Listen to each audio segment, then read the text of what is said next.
واقعہ کربلا تاریخ کا دردناک واقعہ ہے۔ یہ اقتدار کی جنگ نہیں تھی، اقدار کی جنگ تھی۔ دو شخصیتوں کی لڑائی نہیں تھی، دو نظریات کا ٹکراؤ تھا۔ یہ حق اور باطل کا معرکہ تھا۔ یزید ظلم کا استعارہ ہے، حسین ابن علی امن کی علامت ہے۔ یزید جبر کا پتلہ ہے، حسین صبر کا پیکر ہے۔ یزید اپنی بدطینت فطرت اور اپنی طبع ناہموار کے باعث دنیا پر ذلت و رسوائی، ظلم، جبر، جور و زیادتی کی علامت بن کے ابھرا، اور حسین ابن علی رضی اللہ تعالی عنہ حق و صداقت کا نشان بن کے ابھرا۔ کربلا کے تپتے ہوئے ریگزار میں حسینی اور یزیدی دو کردار سامنے آتے ہیں۔ اقبال نے کہا تھا، موسیٰ و فرعون و شبیر و یزید، این دو قوت از حیات آید پدید، زندہ حق از قوت شبیری است، باطل آخر داغ حسرت میری است، سرخ رو عشق غیور از خون او، شوخی این مصرع از مضمون او، تا قیامت قطع استبداد کر، موج خون او چمن ایجاد کر۔ یزید بہدل کی بیٹی محسون کا ناپاک بیٹا تھا، اور حسین محمد عربی کی بیٹی فاطمہ کا شہزادہ تھا۔ یزید دمشق کے اطراف میں سرجون اور جریر اختل جیسے اوباشوں کے جرمٹ میں پل کے جوان ہوا۔ حسین کے گھر کا دروازہ مسجد نبوی کے اندر کھلتا تھا۔ یزید نشے میں دھت ہو کر کے نمازیں چھوڑ دیتا تھا۔ حسین کی کربلا کے اندر بھی نماز تہجد قضا نہیں ہوئی۔ یزید ظلم کا دوسرا نام ہے، حسین امن کی علامت ہے۔ یزید نے زندگی میں ایک مرتبہ حج کیا اور شراب کے مٹکے ساتھ لے کے آیا، اور اختل اور دیگر گویوں اور مغنیوں کو اپنے ساتھ رکھا تاکہ سفر آسانی سے کٹے۔ حسین ابن علی نے 25 حج سواری ہونے کے باوجود پیدل کیے۔ یزید حج بیت اللہ کے بعد مدینہ المنورہ آیا اور شراب کی ایک مجلس بپا کی۔ حضرت امام حسین رضی اللہ تعالی عنہ جب وہاں پہنچے تو شراب کی پھیلی ہوئی بدبو کو محسوس کرتے ہوئے فرمایا، یہ بو کیسی ہے؟ تو نشے میں دھت یزید بولا، یہ شام میں بنتی ہے، اور ایک جام منگوایا اور اس کو پیتے ہوئے دوسرا جام حضرت امام حسین رضی اللہ تعالی عنہ کی طرف بڑھاتے ہوئے کہا، ابا عبداللہ لیجئے۔ تو حضرت امام حسین رضی اللہ تعالی عنہ نے فرمایا، میں اس کی طرف دیکھتا بھی نہیں ہوں، اور پھر وہ عشقی اشعار پڑھنے لگا۔ جب یزید کی شراب نوشی کا منظر امام حسین رضی اللہ تعالی عنہ اپنی آنکھوں سے دیکھ چکے تھے تو مجھے بتاؤ، یزید کے ہاتھ پہ امام حسین کا پاک ہاتھ کیسے آتا؟ حضرت امام حسین رضی اللہ تعالی عنہ جس ماحول میں پلے تھے، جس ماحول میں پرورش پائی تھی، جس ماحول میں رہے تھے، وہ پاکیزہ اور تقدس مآب ماحول تھا۔ اور یزید کبھی اطراف دمشق میں، کبھی غوطہ میں، کبھی الخضرہ محل میں، اور کبھی کہاں داد عیش دیتا رہا اور لہو و لعب کے اندر مصروف رہا، اور اس کی زندگی ان چیزوں سے عبارت تھی۔ وہ محرمات کو حلال قرار دیتا، شراب نوشی اس کی ہڈیوں میں رچی ہوئی تھی، اور شریعت بیضا کا مذاق اڑایا کرتا۔ اور حسین ابن علی رضی اللہ تعالی عنہ کی دوستیاں جن لوگوں سے تھی وہ عبداللہ ابن عباس تھے، عبداللہ ابن عمر تھے، حضرت عبد الرحمن بن ابو بکر رضی اللہ تعالی عنہ تھے۔ یزید تو جوا کھیلتا رہا، یزید تو قمار بازی کرتا رہا، یزید تو شراب نوشی کرتا رہا، اور حسین ابن علی مسجد نبوی کے ممبر میں حضور کے پہلوؤں میں بیٹھتے رہے۔ زمانے نے وہ منظر دیکھا کہ سرخ رنگ کے جوڑے پہنے ہوئے حسنین کریمین حجرہ فاطمہ سے نکلتے ہیں، کم عمری کی وجہ سے کبھی گرتے ہیں کبھی سنبھلتے ہیں، اور آقا کریم خطبہ ارشاد کر رہے ہیں، خطبہ چھوڑ کے حضور نے شہزادوں کو اٹھا لیا۔ وہ منظر بھی زمانے نے دیکھا۔ حضرت عبداللہ بن شداد کہتے ہیں کہ حضور سجدے میں تھے اور سجدہ اتنا طویل ہو گیا، ہمیں لگا یا تو وحی کا نزول ہو رہا ہے یا پھر اللہ کا حکم آ گیا اور اللہ کے محبوب کی روح قبض کر لی گئی۔ لیکن میں نے جب نظریں اٹھا کے ننکیوں سے دیکھا تو کیا منظر تھا کہ حسین ابن علی حضور کی پشت پہ بیٹھے ہوئے اور میرے آقا سجدے کو طول دے رہے ہیں۔ اللہ اکبر! حسین کے لیے پیغمبر کے سجدوں کو طول دیا جا رہا ہے۔ حسین ابن علی کبھی ممبر پہ حضور کی اطراف میں بیٹھتے ہیں، وہ منظر بھی دنیا نے دیکھا کہ حضور کے مبارک کندھوں پر حسین ابن علی بیٹھے ہیں اور حضور کی زلفوں کو پکڑا ہوا ہے۔ تو حضرت عمر رضی اللہ تعالیٰ عنہ دیکھ کے کہتے ہیں واہ واہ کیسی سواری میسر آئی حسین ابن علی کو۔ تو میرے آقا مسکرا کے کہتے ہیں عمر سواری دیکھتے ہو سوار بھی تو دیکھو۔ اللہ اکبر! حضرت اسامہ بن زید بن حارثہ رضی اللہ تعالیٰ عنہ فرماتے ہیں رات کا ایک پہر گزر گیا اور مجھے حضور سے کوئی کام تھا، میں آقا کریم کی خدمت میں حاضر ہوا، در دولت پہ دستک دی، حضور تشریف لائے تو چادر اوڑی تھی، بکل کی ہوئی تھی میرے حضور نے، تو میں نے اپنی حاجت کہی تو حضور نے میری حاجت پوری کر دی۔ لیکن ایک منظر میں نے دیکھا کہ حضور نے جو چادر کی بکل فرمائی تھی اس کے اطراف میں پہلوؤں میں ابھار تھے جس طرح اندر کوئی ہو۔ مجھ سے نہ رہا گیا، میں نے پوچھ لیا، میں نے کہا بندہ نواز چادر کے اندر کیا ہے؟ فکاشفہ، تو حضور نے چادر کو کھول دیا، فائز الحسن والحسین علی ورکہ، تو کہتے ہیں میں نے اپنی آنکھوں سے دیکھا ایک پہلو سے امام حسین لپٹے ہوئے تھے، ایک پہلو سے امام حسن لپٹے ہوئے تھے۔ فرمایا یہ میرے بیٹے ہیں، یہ میری بیٹی کے بیٹے ہیں، اے اللہ میں ان سے پیار کرتا ہوں، تو بھی ان سے پیار کر، جو ان سے پیار کرے اس سے بھی پیار کر۔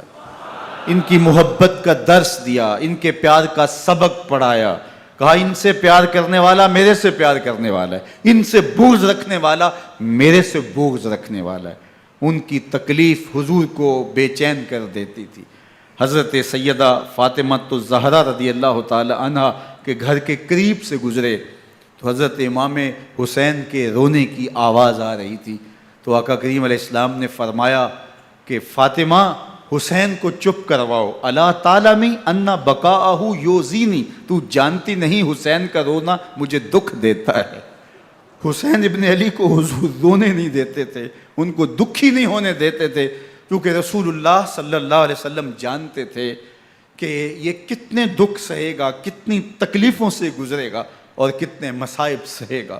زمانے نے وہ گھڑیاں بھی دیکھیں کہ حضرت حذیفہ بن یمان رضی اللہ تعالیٰ عنہ فرماتے ہیں کہ میں حضور کی خدمت میں نماز مغرب کی ادائیگی کے لیے حاضر ہوا، اور میں نے یہ اجازت خاص طور پہ اپنی ماں سے اس شرط پہ لی تھی کہ امی آپ مجھے اجازت دیں، میں حضور کی خدمت میں حاضر ہوتا ہوں، مغرب کی نماز بھی ادا کروں گا اور پھر حضور سے عرض کروں گا حضور میرے لیے اور میری ماں کے لیے بخشش کی دعا کر دیجئے۔ ماں نے اس شرط پہ اجازت دے دی اور میں حضور کی خدمت میں آ گیا، نماز مغرب ادا کی، سلام پھرا تو میرے دل میں آرزو تھی میں حضور سے عرض کروں حضور میرے لیے اور میری ماں کے لیے مغفرت کی بخشش کی دعا کر دیں، لیکن حضور عبادات میں ذکر میں نوافل میں ایسے مشغول ہوئے کہ میں آرزو رکھنے کے باوجود بھی عرض نہ کر سکا۔ خیر نماز عشاء کا وقت ہوا، اذان پکاری گئی، حضور مصلی پہ آئے، نماز پڑھی، سلام پھرا، تو میرے دل میں پھر خیال آیا کہ ماں سے ایک نماز کی چھٹی لی تھی، نمازیں بھی 2 ہو گئیں، ماں نے جاتے ہی پوچھنا ہے، حضور سے میرے لیے اور اپنے لیے مغفرت کی، بخشش کی دعا کروائی تھی، تو کیا جواب دوں گا؟ اور حضور اٹھے اور کاشانہ اقدس کی طرف چل دیے۔ اب میرے دل میں یہ خیال رہ کے آ رہا تھا کہ ماں کو کیا جواب دوں گا؟ میں تو حضور سے بخشش و مغفرت کی دعا کروا ہی نہیں سکا۔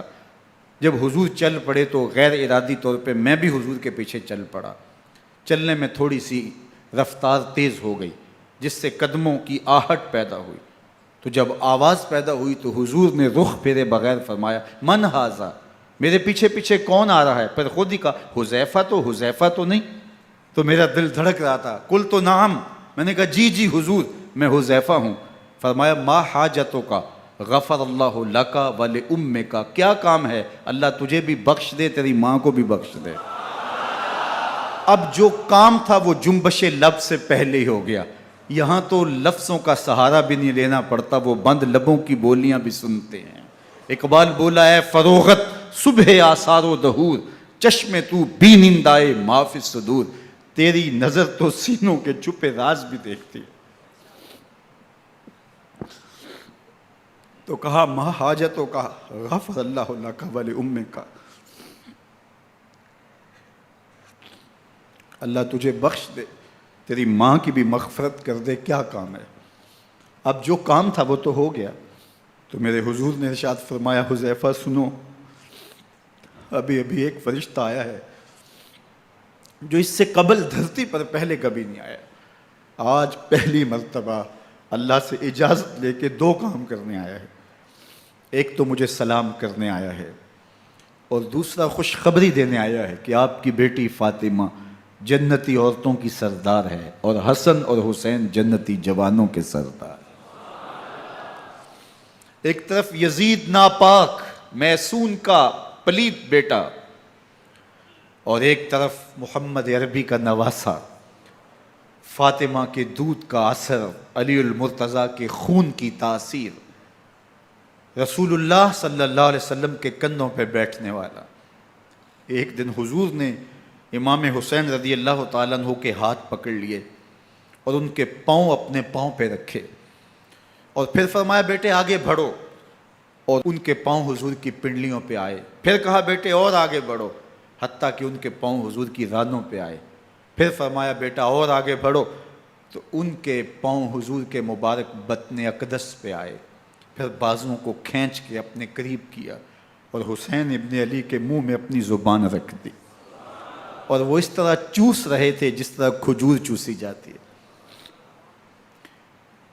تو اللہ کے محبوب علیہ السلام نے حسین ابن علی کو اپنی زبان کا لعاب دہن دے کر کے، وہ شیر رحمت دے کر کے، وہ کوثر و تسلیم سے پاکیزہ تر آب رحمت عطا کر کے ان کی ہمیشہ کے لیے پیاس بجھا دی، تاکہ کل کربلا کے تپتے ہوئے ریگزار میں حسین ابن علی کو پیاس کی شدت تنگ نہ کرے اور پائے استقلال میں لغزش نہ آنے پائے۔ ان نازوں سے پالے ہوئے حسین کو، ان محبتوں سے پالے ہوئے حسین ابن علی کو امتحان بھی اتنے بڑے درپیش تھے۔ یاری تیری سونا پر ازمیشاں تیریاں اگ، سونا پرکھیا جامدہ ہے نال اگاں دے لگ۔ جتنا بڑا شخص ہوتا ہے اتنی آزمائشیں بھی بڑی ہوتی ہیں۔ پیغمبر رحمت کی آغوش میں کھیلنے والا، حجرہ فاطمہ کا جانشین، مصلی رسول کا وارث، منبر رسول صلی اللہ علیہ وآلہ وسلم پر حضور کے مبارک پہلو اور گود میں بیٹھنے والا حسین، حضور کی زبان چوسنے والا حسین، حضور کے کندھوں پہ سواری کرنے والا حسین، آقا کریم علیہ الصلوۃ والسلام کے مبارک سجدے کی حالت کے اندر حضور کی پشت پہ کھیلنے والا حسین، جس حسین کا دروازہ مسجد نبوی کے اندر کھلتا تھا اور یزید کی کرتوتوں کے چشم دید گواہ تھے۔ یزید جب تخت نشین ہوتا ہے تو اسے یہ فکر ہوتی ہے کہ امام حسین، عبداللہ بن زبیر، عبداللہ بن عمر، عبداللہ ابن عباس یہ میری بیعت کریں. اور وہ ولید بن عقبہ کو لکھتا ہے کہ ہر صورت میں ان کی بیعت لو، اور اگر بیعت نہ دیں تو سختی کرو. حضرت امام حسین رضی اللہ تعالی عنہ کو بلاوا آتا ہے کہ آپ کو دارالامارت میں گورنر ہاؤس میں بلایا جا رہا ہے. ولید بن عقبہ کا پیغام آپ کو پہنچتا ہے. آپ اس وقت فرماتے ہیں کہ اس وقت جو پیغام پہنچا ہے وہ کسی خطرے سے خالی نہیں ہے. تو کچھ سواروں کو ساتھ لیا، کہا تم دارالامارت کے باہر کھڑے رہنا، اگر میری آواز بلند ہوئی تو اندر آ جانا، ورنہ تم انتظار کرنا. آپ اندر گئے. ولید بن عقبہ نے مروان کو بھی بلایا تھا. مروان بن حکم یہ گورنر مدینہ ولید سے پہلے رہ چکا ہے، تو اس نے مشورہ دیا کہ سختی کی جائے. خیر ولید بن عقبہ نے کہا کہ یہ خط ہے، حضرت امیر معاویہ کا انتقال ہو گیا اور یزید تخت نشین ہوا ہے، لہٰذا وہ آپ سے بیعت کا مطالبہ کرتا ہے. تو حضرت امام حسین رضی اللہ تعالیٰ عنہ نے فرمایا کہ میرے جیسا شخص یوں چھپ کے بیعت نہیں کر سکتا. اور آپ واپس پلٹے. مروان بن حکم نے ولید بن عقبہ کو کہا کہ یہ موقع ہے جانے نہ دیا جائے، اگر یہ نکل گئے تو دوبارہ تم قابو نہیں پا سکو گے، اور انہیں یہیں قتل کر دیا جائے. حضرت امام حسین رضی اللہ تعالیٰ عنہ نے یہ بات سن لی. کہتے ہیں حضرت امام حسین انہی قدموں کے بل واپس پلٹے اور مروان بن حکم سے مخاطب ہو کے کہا، مروان کیا بول رہا ہے؟ وہ خاموش ہو گیا. فرمایا تو جانتا نہیں ہم کون ہیں؟ آنا حسین ابن علی ابن ابی طالب، میں حسین ہوں، میں علی کا بیٹا ہوں. ہمارے گھر میں قرآن اترتا رہا ہے، وحی کا نزول ہوتا رہا ہے، اور یزید فاسق ہے، فاجر ہے، مسلمانوں کا قاتل ہے اور شرابی ہے. میں ڈنکے کی چوٹ پہ یزید کی بیعت سے انکار کرتا ہوں. بس حیدری کچھار سے محمدی شیر نکل آیا ہے. اب اوسان خطا ہو گئے، راستہ چھوڑ دیا، واپس آئے. سیدہ زینب سے ملے، کہا مدینے کو چھوڑنا پڑے گا. کہا بھیا کیا ہوا؟ کہا یزید بیعت لینے پہ مصر ہے اور میں کسی صورت بھی بیعت نہیں کروں گا. رسول اللہ کا مدینہ ہمارے خون سے لالہ زار بنے گا. میں نہیں چاہتا کہ حضور کے شہر نور کی حرمت پامال ہو. دوستو وہ کیسا منظر ہوگا جب حسین ابن علی نے آخری حاضری حضور کے روضے پہ دی ہوگی. حاجی یا معتمر 10 دن کے لیے، 8 دن کے لیے، 20 دن کے لیے مدینہ المنورہ عارضی سکونت اختیار کرتا ہے، اور حضور کے روضہ انور سے، اس شہر نور سے، ان گلیوں سے، ان بام و در سے ایسا مانوس ہو جاتا ہے کہ جب واپس پلٹ رہا ہوتا ہے ان دعاؤں کے ساتھ کہ دوبارہ آنا بھی نصیب ہو، اور اسے لگتا ہے کہ میں دوبارہ بھی بلایا جاؤں گا، لیکن اس کے باوجود شہر حبیب چھوڑنا قیامت سے کم نہیں ہوتا. اعظم چشتی مرحوم آخری بار جب حضور کے روضہ انور پہ گئے تو بیمار تھے، ویل چیئر پہ تھے. باب بقی سے باہر نکلے تو خادم سے کہا کہ میری ویل چیئر پیچھے سے کھینچو تاکہ میرا رخ روضہ انور کی طرف رہے. اور وہ پیچھے سے کھینچتا چلا جا رہا ہے، اور جب باب مکہ سے پیچھے جنت البقیع کے قریب سے گنبد خضرا نگاہوں سے اوجل ہونے لگا تو اعظم چشتی مرحوم نے کہا، جان بدن سے نکلتی ہے اعظم، جان بدن سے نکلتی ہے اعظم، کوئی آسان ہے مدینے سے جدا ہونا، کوئی آسان ہے مدینے سے جدا ہونا. یہ اس شخص کی کہانی ہے جو 10 دن، 5 دن، مہینہ، 2 ماہ وہاں رہتا ہے اور پھر اس شہر کو چھوڑ کے آنا اس کے لیے آسان نہیں ہوتا.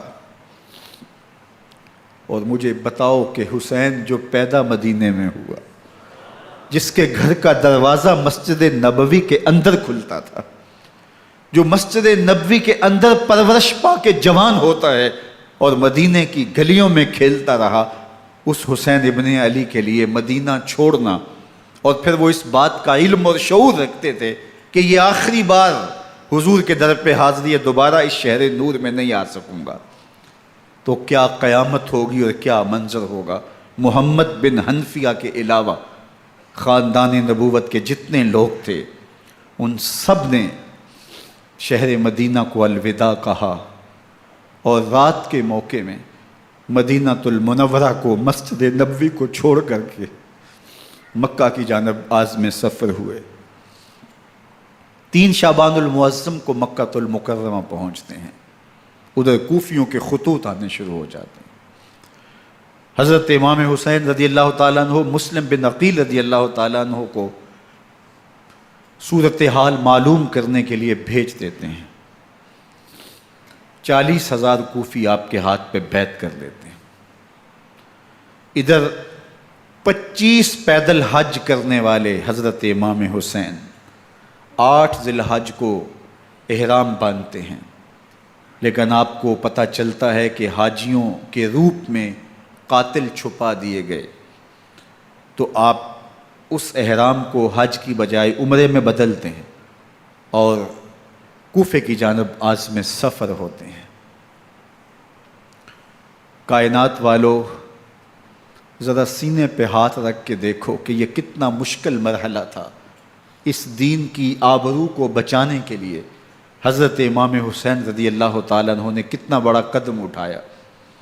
آپ کے بہی خواہ، دوست، احباب عبداللہ بن عمر یہ سارے روکتے ہیں۔ عبداللہ بن عباس کہتے ہیں حضرت نہ جائیے، الکوفی لا یوفی، کوفی کبھی وفا نہیں کرتے، آپ کے والد کو وہاں شہید کیا گیا، لیکن آپ ایک فرض کو نبھانے جا رہے ہیں۔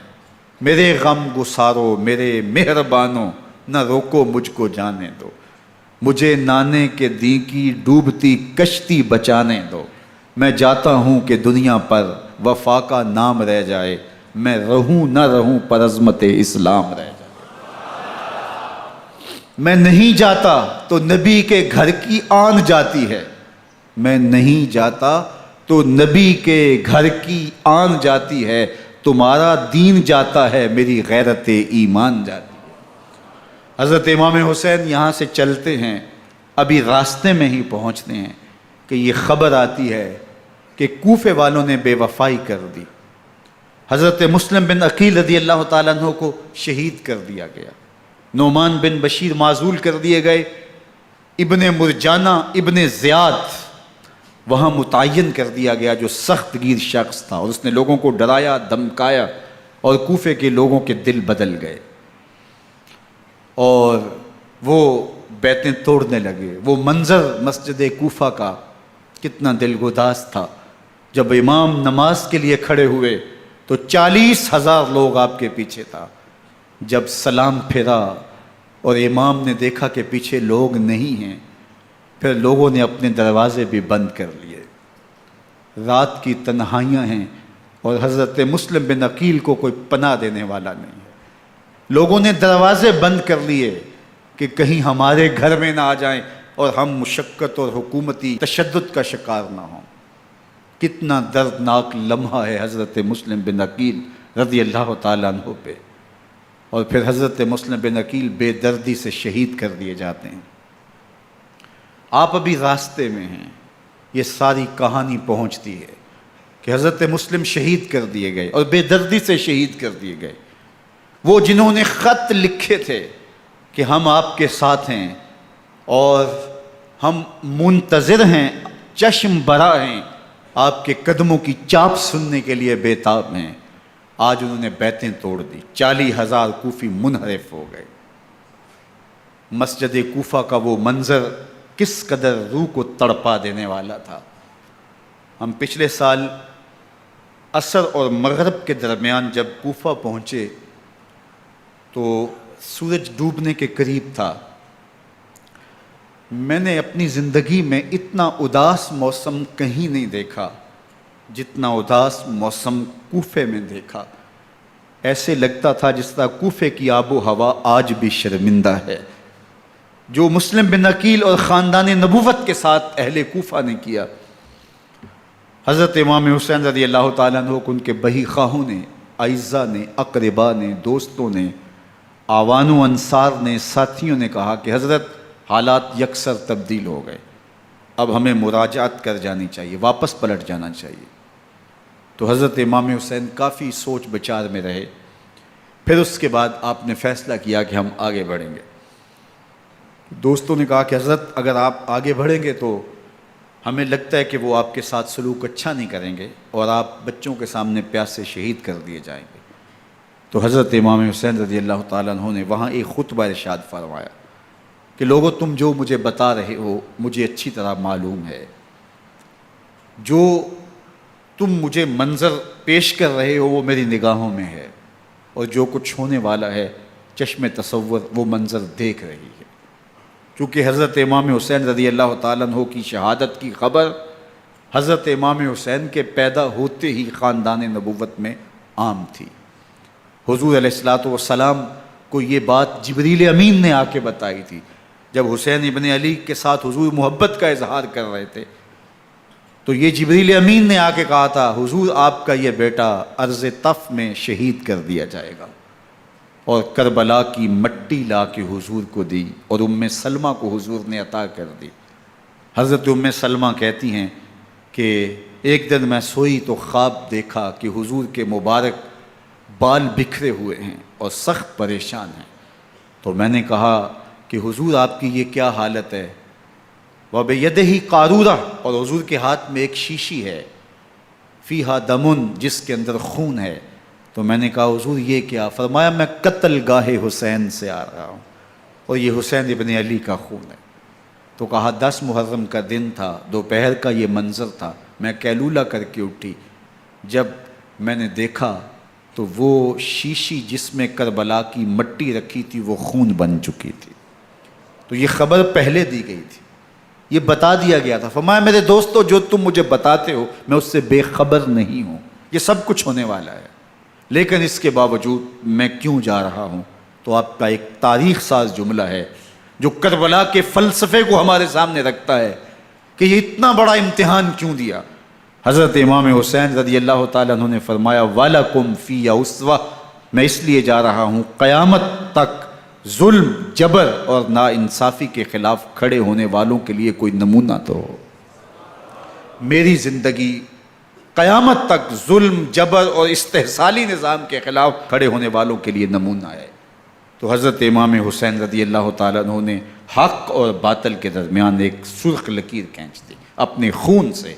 اب حق اور باطل کا امتیاز کرنا مشکل نہیں ہے، کوئی باطل پہ اڑا رہے تو الگ بات ہے، لیکن امتیاز کرنا مشکل نہیں ہے۔ حدود بالکل واضح کر دیں۔ اقبال نے یہاں کتنی خوبصورتی کے ساتھ اس مضمون کو نبھایا۔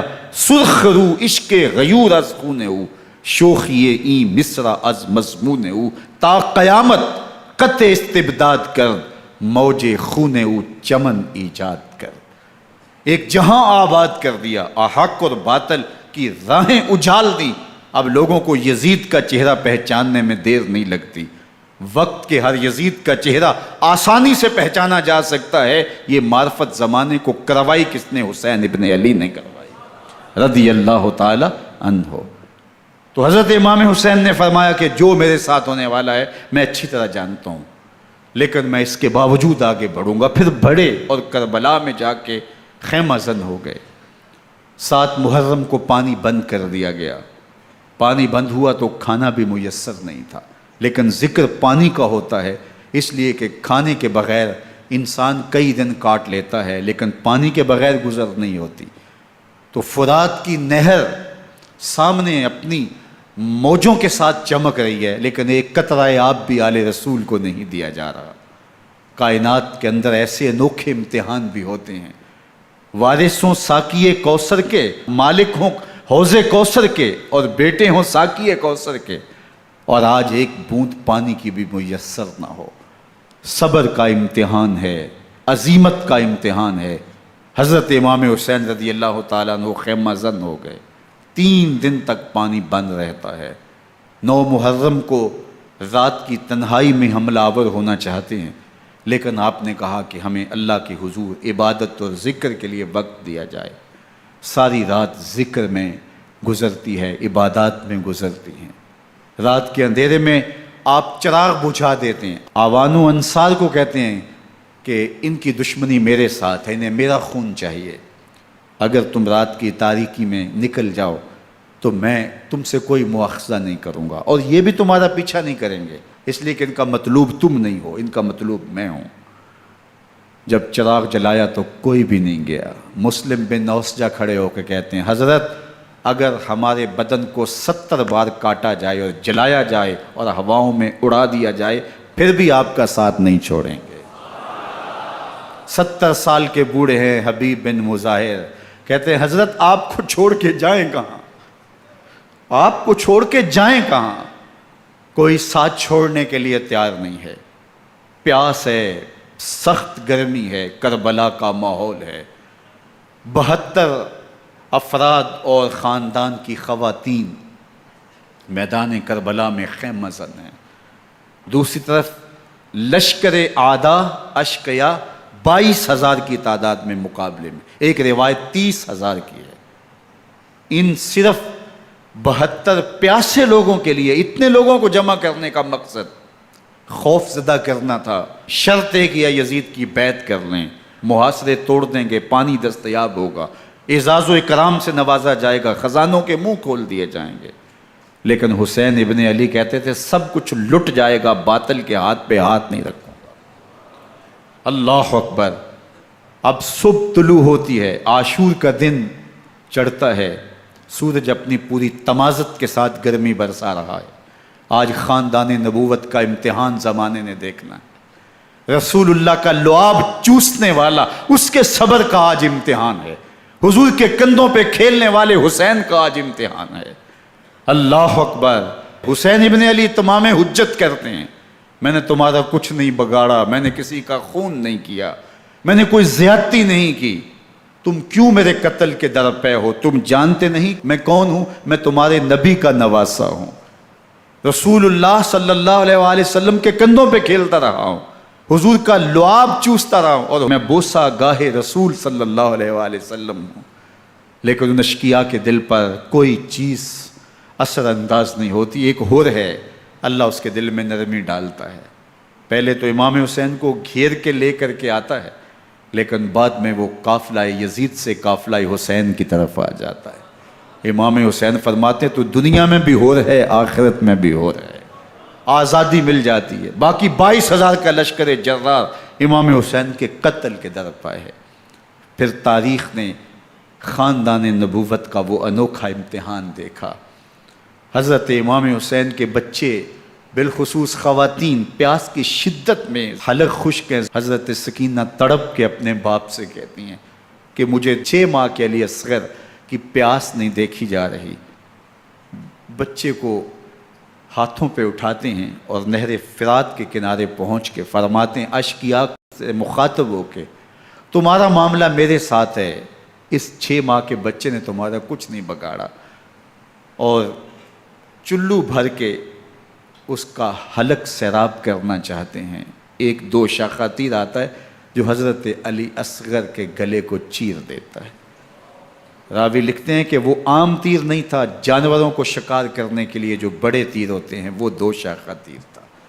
وہ گردن کو کاٹ دیتا ہے، خون بہنے لگتا ہے، گردن لٹک جاتی ہے۔ حضرت امام حسین وہ بہتا ہوا خون اپنے چلو میں لیتے ہیں اور آسمان کی طرف اچھال کے کہتے ہیں مالک حسین کی یہ قربانی بھی قبول فرما۔ یہ تماشا لب بام نہیں ہے، بچہ بیمار ہو ڈاکٹر جواب دے دیں، ماں باپ کے ہاتھ پھول جاتے ہیں، زندگی کی سانسیں ابھی چل رہی ہوتی ہیں، لیکن ڈاکٹر کہے کہ یہ میرے بس کا روگ نہیں ہے، کہیں اور لے جاؤ، تو زندگی کا لف و نشر غیر مرتب ہو جاتا ہے۔ میں سلام پیش نہ کروں حسین ابن علی کو، 6 ماہ کا علی اصغر ہاتھوں میں دم توڑتا ہے، گردن لٹک جاتی ہے، خون بہہ رہا ہے، اب خیموں کی طرف بڑھ رہے ہیں، لیکن زبان پہ شکایت نہیں ہے، کہتے ہیں مالک حسین کی یہ قربانی قبول کر لے۔ اب خیموں کی طرف آنا، شہر بانوں ام رباب سیدہ زینب حضرت سکینہ سلام اللہ علیہا کا سامنا کوئی آسان کام نہیں تھا، لیکن حسین ابن علی آتے ہیں، شہزادے کو یہاں خیموں کے قریب رکھ کے کہتے ہیں کہ یہ حوض کوثر سے سیراب ہو گیا ہے۔ اللہ اکبر، کوہرام مچ جاتا ہے خیموں کے اندر، کیا منظر ہوگا اور ان کو کن الفاظ کے پیرائے میں ڈھال کر کے ان کیفیات کو بیان کیا جا سکتا ہے جو اہل بیت کے خیموں کے اندر علی اصغر کی شہادت کے بعد کا منظر رقم ہو رہا ہوگا۔ اللہ اکبر، ادھر اشکیا آوازیں دے رہے ہیں، مبارزت کے لیے پکار رہے ہیں۔ زمانے نے پھر وہ منظر بھی دیکھا کہ جوان بیٹے کو 18 سال کی کمائی حضرت امام حسین میدان عمل میں بھیج رہے ہیں۔ وہ علی اکبر جو حسین کا نور نظر ہے، آنکھوں کا قرار ہے، دل کی تسکین ہے۔ اور پھر حضرت علی اکبر جب گھوڑے کی زین سے فرش زمین پہ گرتے ہیں تو باپ کو آواز دیتے ہیں، اور حضرت امام حسین جو ہے وہ آگے جا کے بیٹے کی لاش اٹھاتے ہیں۔ اللہ اکبر، 18 سال کے بیٹے کی لاش کو کندھوں پہ اٹھا کے خیموں تک لاتے ہیں اور ہاتھ پھیلا کے کہتے ہیں مالک حسین کی یہ قربانی بھی قبول فرما۔ کبھی قاسم بن حسن کی لاش اٹھا کے لاتے ہیں، کبھی اون و محمد کی لاشیں اٹھا کے لاتے ہیں، بھتیجوں کی، بھانجوں کی، بھائی عباس کے کٹے ہوئے بازو اور زخموں سے چھدا ہوا لاشا۔ کیا کیا قیامتیں تھیں جو اس کربلا کے ایک میدان کے اندر نہیں توڑی گئیں۔ حضرت امام حسین پر دکھ پہ دکھ، تکلیفوں پہ تکلیفیں۔ اب 71 لاشیں اٹھا کے خیموں تک پہنچا چکے، اور ادھر مبارزت کی دعوت دی جا رہی، آؤ میدان عمل میں آؤ، اب دیر کیوں کر رہے ہو۔ رسول اللہ کا حرم، رسول اللہ کی شہزادیاں جو نازوں میں پلی تھیں، وہ کلیاں جو شبنم کا بوجھ بھی گوارا نہیں کر سکتی تھی، آج مصیبتوں کے پہاڑ ٹوٹ گئے۔ حضرت امام حسین کبھی شہربانوں کو، کبھی ام رباب کو دلاسا دیتے ہیں، کبھی حضرت زینب کو کہتے ہیں۔ حضرت زینب کربلا کے اس میدان کے اندر بڑے حوصلے کے ساتھ اپنے بھائی کے ساتھ کھڑی رہی، اپنے 2 بیٹے راہ خدا میں پیش کیے، ان کی لاشیں وصول کیں، لیکن زینب جس جرأت کے ساتھ، جس پامردی کے ساتھ اس سارے منظر کو حوصلے کے ساتھ سہتی رہی، وہ یقیناً حوصلہ سیدہ زینب سلام اللہ علیہا کا ہی ہے۔ لیکن یہ وہ منظر تھا کہ زینب کا دل بھی ڈول گیا جب حسین ابن علی گھوڑے پہ بیٹھنے لگے اور ان کو گھوڑے میں بٹھانے والا کوئی نہیں تھا، اور جو بھی سوار جاتا پھر واپس اس کی لاش ہی آتی اور حسین ابن علی لے کے آتے۔ آج حسین ابن علی جا رہے ہیں، زندگی کا سارا سرمایہ لٹ رہا ہے، حضرت زینب سلام اللہ علیہا سنبھل نہیں رہی۔ حضرت امام رضی اللہ تعالیٰ عنہ اٹھے اور آپ نے حضرت زینب کو صبر کی تلقین کی اور کہا کہ صبر ہی بہترین ذریعہ ہے اور اللہ کی قربت کا ایک بہترین سبب ہے، اور ان کو صبر کی تلقین کرتے ہوئے فرمایا کہ میرے بعد تم نے اس ذمہ داری کو سنبھالنا ہے اور ان مخدرات اسلام کی، ان شہزادیوں کے پردے کی تم نے حفاظت کرنی ہے۔ اور پھر گھوڑے کی زین کس کے امام حسین لشکر اشکیا کی طرف بڑھتے ہیں۔ اب خیموں سے سسکیوں کی آواز آ رہی ہے، ان کا سردار، ان کا تاجدار آج سب کو چھوڑ کے کربلا کے میدان کی طرف بڑھ رہا ہے۔ جرم کیا کیا، قصور کیا کیا، اس نے کیا زیادتی کی کہ آج نیزوں اور انیوں کے مقابلے میں 22,000 کا لشکر حضرت امام حسین پہ ٹوٹ پڑتا ہے۔ آپ پھر اتمام حجت کرتے ہیں، میں نے کسی کو قتل نہیں کیا، خون ناحق نہیں بہایا، میرے خون کے درپے کیوں ہو، اپنی آخرت کیوں برباد کرتے ہو، تم جانتے نہیں میں کون ہوں، میں تمہارے نبی کا نواسا ہوں۔ لیکن ابن زیاد کہتا ہے مقابلے میں آؤ۔ پھر حضرت امام حسین رضی اللہ تعالیٰ عنہ مقابلے میں آتے ہیں، اور جب گھوڑے کو ایڑ لگا کے دشمن اشقیاء پہ ٹوٹتے ہیں تو پھر ایسا منظر ہوتا ہے کہ وہ بھیڑ بکریوں کی طرح آگے بھاگتے ہیں۔ 71 زخم کلیجے پہ لیے شجاعت کا یہ پیکر جب میدان میں آتا ہے، آواز آتی، یہ کون ذی وقار ہے، بلا کا شاہ سوار ہے، لباس ہے پھٹا ہوا غبار سے اٹا ہوا، تمام جسم نازنی چھدا ہوا کٹا ہوا، یہ نبی کا نور عین ہے، یہ بالیقین حسین ہے، یہ حسین ابن علی ہے رضی اللہ تعالیٰ عنہ۔ پھر چاند بادلوں میں گھر جاتا ہے، شامی ہنڈے تیر برساتے ہیں، تلواروں سے آپ کے بدن پر ضربیں لگاتے ہیں اور نیزوں سے آپ کے بدن کو پرو دیتے ہیں۔ جب آپ کا پیراہن بعد میں اتارا گیا تو آپ کے پیراہن میں 122 سوراخ تیروں کے تھے، 33 زخم تلواروں کے اور 34 گھاؤ نیزوں کے تھے۔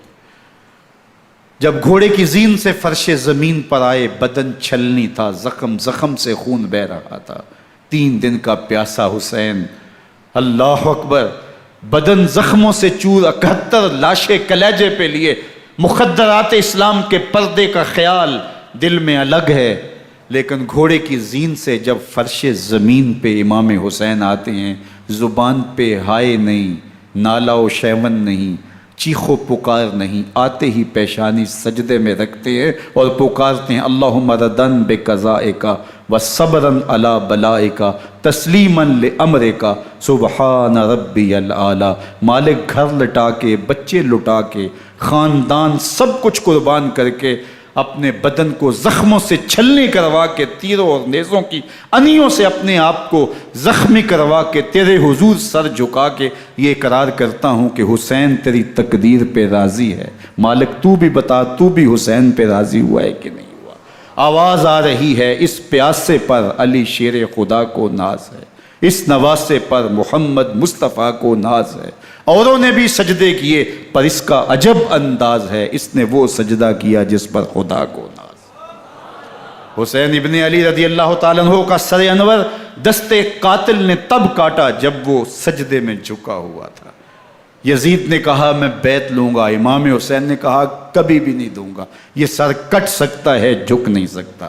سر کاٹ کے نیزے کی نوک پہ چڑھا دیا گیا اور یہ اس بات کا اعلان تھا کہ ہم جیت گئے اور حسینی ہار گئے، اور لشکر یزید میں غوغا مچ گیا، نقارے بجنے لگے کہ ہم جیت گئے، دیکھو امام حسین شہید کر دیے گئے، اور سر کاٹ کے نیزے کی نوک پہ چڑھایا گیا۔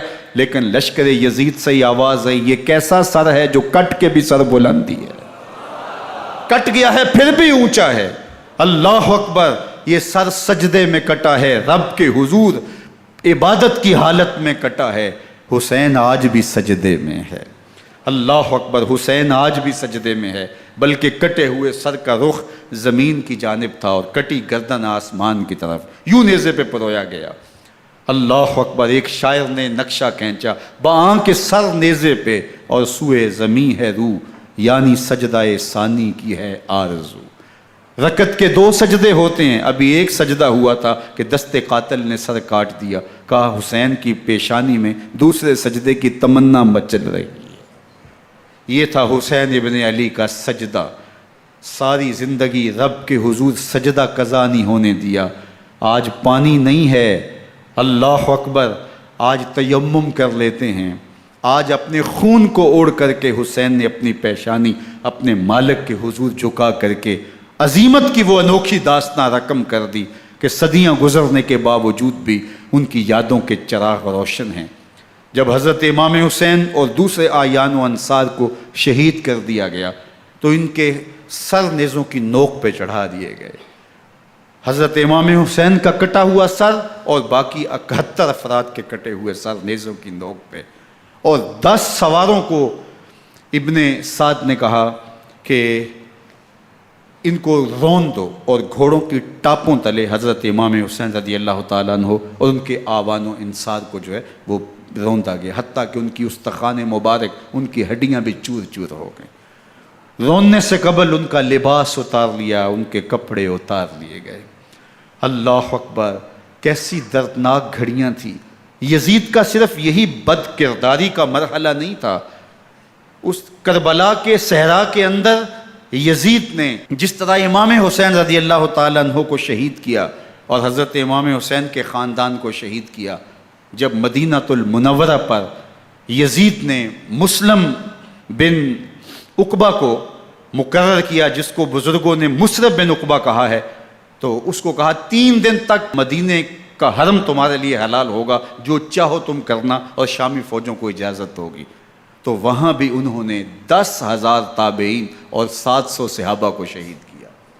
حضرت ابو سعید خدری رضی اللہ تعالیٰ عنہ گھر سے باہر نکلے، کافی بوڑھے ہو چکے تھے، تو انہوں نے حضرت ابو سعید خدری کو پکڑ لیا، کہا تم کون ہو؟ کہا مجھے ابو سعید خدری کہتے ہیں۔ تو کہا ہاں تمہارا نام سنا ہے، اور داڑھی سے پکڑ کے کھینچا اور کہا کہ ہے تمہارے پاس جو ہمیں دو؟ تو کہا کہ میرے پاس تو کچھ بھی نہیں، میں تو فقیر آدمی ہوں۔ تو ان کے گھر ان کو لے گئے، تو 2 کبوتر رکھے تھے حضرت ابو سعید خدری نے، تو وہ کبوتر لوٹ کے لے گئے۔ اللہ اکبر۔ حضرت ابن سنان رضی اللہ تعالیٰ عنہ کو، جو حضور کے علم بردار تھے فتح مکہ کے دن، ان کو ستو پہلے پلائے اور پھر ان کی گردن کاٹی گئی، اور کہا یہ ہیں وہ ستو جو تم زندگی میں آخری بار پیو گے۔ ایک گھر میں داخل ہوئی شامی فوج، تو ایک خاتون کے ابھی ابھی بچہ پیدا ہوا تھا، اور قابلہ نے، دائیہ نے، وہ بچہ ماں کی چھاتی پہ لٹایا، اور وہ ماں کا پہلا دودھ پی رہا تھا۔ تو یہ جا کے کہنے لگے نکالو تمہارے پاس جو کچھ ہے۔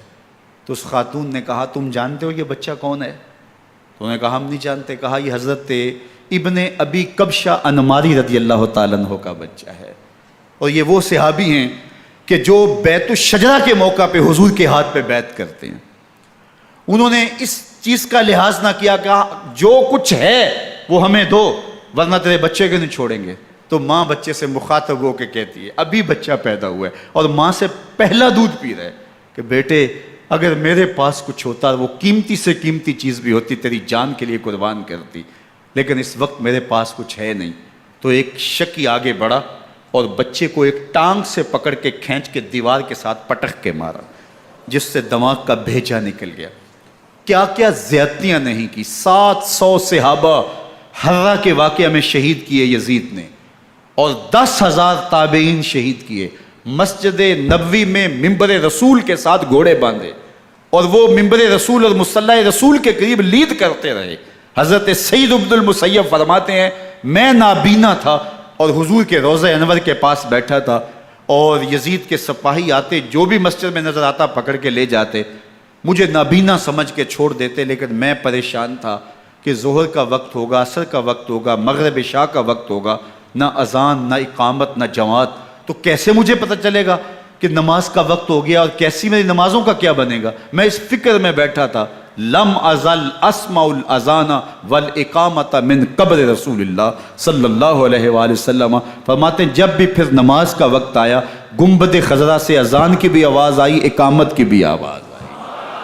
3 دن تک مسجد نبوی کے اندر گھوڑے بندے رہے، اور مدینہ کی حرمت پامال کی۔ مدینہ کے گھروں کے اندر یہ بدکماش داخل ہوئے، اور جو بدکاریاں انہوں نے کی، کلیجہ منہ کو آتا ہے۔ 1002 شیزائیں ان بدکاروں کی بدکاریوں کی وجہ سے کنواری حالت کے اندر حاملہ ہوئی۔ 3 دن تک مدینے کا حرم انہوں نے پامال کیا، اور پھر مکہ المکرمہ میں کعبۃ اللہ پر گولے برسائے، اور کعبہ کا غلاف جل گیا۔ وہ تو یزید مر گیا، اور حضرت عبداللہ ابن زبیر رضی اللہ تعالیٰ عنہ نے اپنی خلافت کا اعلان کیا۔ یزید کے یہ کرتوت تھے، ادھر اہل مدینہ کو ستایا، ادھر اہل مکہ کو ستایا، اور رسول اللہ صلی اللہ علیہ وسلم کے خانوادے کی بے حرمتی اور توہین کی۔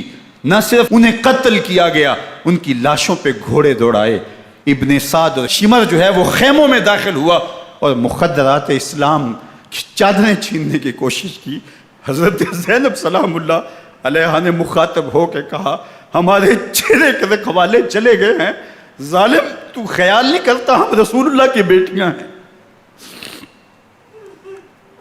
حضرت شہربانو، حضرت زین العابدین اور حضرت زینب سلام اللہ علیہ، ان تینوں کو ایک اونٹ پہ باندھا گیا، اور باقی اونٹوں پہ باقی سادات کو، حضور کی شہزادیوں کو باندھا گیا، رسیوں میں جکڑا گیا، اور اونٹوں پہ باندھ کر کے کوفے کی جانب آگے آگے شہیدوں کے سر چل رہے ہیں، اور پیچھے یہ قافلہ چل رہا ہے۔ اور جب یہ قافلہ وہاں سے گزرا جہاں لاشیں پڑی تھیں، امام زین العابدین 14 سال کے تھے اور بیمار تھے، اور ان کا حوصلہ نہ ہوا، وہاں غشی ان کے اوپر آنے لگی، اور وہ منظر ابن کثیر نے، باقی لوگوں سب نے لکھا ہے کہ پھر جب ان کی یہ حالت ہوئی تو پھر سیدہ زینب سلام اللہ علیہ، جنہوں نے ابھی تک بڑے حوصلے کے ساتھ ساری مشکلات کا مقابلہ کیا تھا، اب ان کے بندھن ٹوٹ گئے اور آنکھوں سے آنسو بہنے لگے، اور سیدہ زینب نے امام حسین رضی اللہ تعالیٰ عنہ کی لاش پہ کھڑے ہو کے، اور وہ روندی ہوئی لاش، ٹوٹی ہوئی ہڈیاں، اور وہ برینا بدن، کٹا ہوا سر نیزے کی نوک پہ، اور لاش یہ پڑی ہے، تو حضرت سیدہ زینب نے مدینے کی طرف منہ کر کے جو ہے وہ حضور سے فریاد کی، یا محمد آہو، یا محمد آہو، ھذا حسین بالآراء مزمل بالدماء، یا محمد آہو بناتوں کا سبایا۔ یا رسول اللہ، اے پیارے آقا، یا جد آہو، اے ہمارے نانا محترم، یہ دیکھیے آپ کا حسین پڑا ہوا ہے۔ بدن سے کپڑے اتار لیے گئے، خاک ہوائیں اڑا رہی ہیں، اور اس کے اوپر چادر جو ہے وہ مٹی کی پڑ گئی ہے۔ حضور آپ کی اولاد کاٹ دی گئی، اور پھر کہا بناتوں کا سبایا، حضور دیکھیے آپ کی بیٹیوں کے ہاتھ باندھ دیے گئے ہیں، اونٹوں پہ کس دیا گیا ہے، سر شہیدہ آگے آگے چل رہے ہیں، اور حضرت سیدنا امام حسین کا آگے آگے سر ہے۔ راستے کے اندر ایک جگہ آئی، رات گزری اور ان کو اتارا گیا۔ رات کا موقع تھا، ایک خاتون آئی اور اس نے کوئی کھانا پیش کیا ان کو، اور کہا کہ میں کسی زمانے میں حضرت سیدہ فاطمہ زہرا کی نوکری کیا کرتی تھی، ان کی لونڈی تھی، ان کی کنیز تھی، اور آج مجھے پتہ چلا کہ آپ لوگ گزر رہے ہیں، تو میں نے کہا کہ میں اپنی مخدومہ کے خاندان کی خدمت کروں۔ اور پھر اس نے کہا کہ اس وقت سیدہ کی گود میں ایک 6-7 ماہ کی بچی تھی جس کو زینب کہا کرتے تھے، تو سیدہ زینب نے کہا کہ اماں اگر پہچانتی ہو تو وہ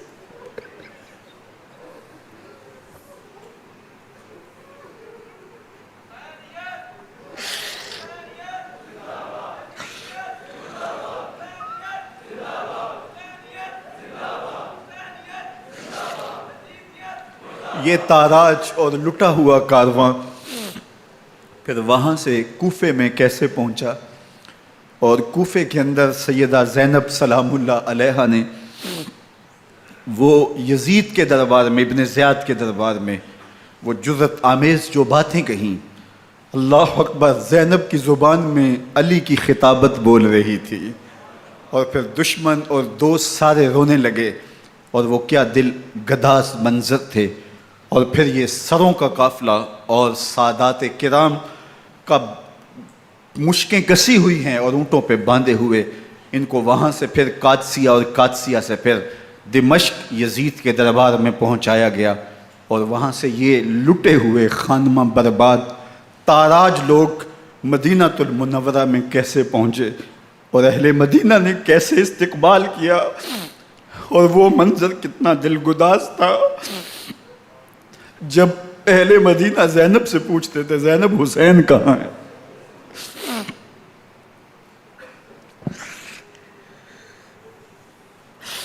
بے مروت بے وفا تیرا بھی کیا افسانہ ہے، جس نے اپنی ہی شمع کو گل کیا تو وہ پروانہ ہے۔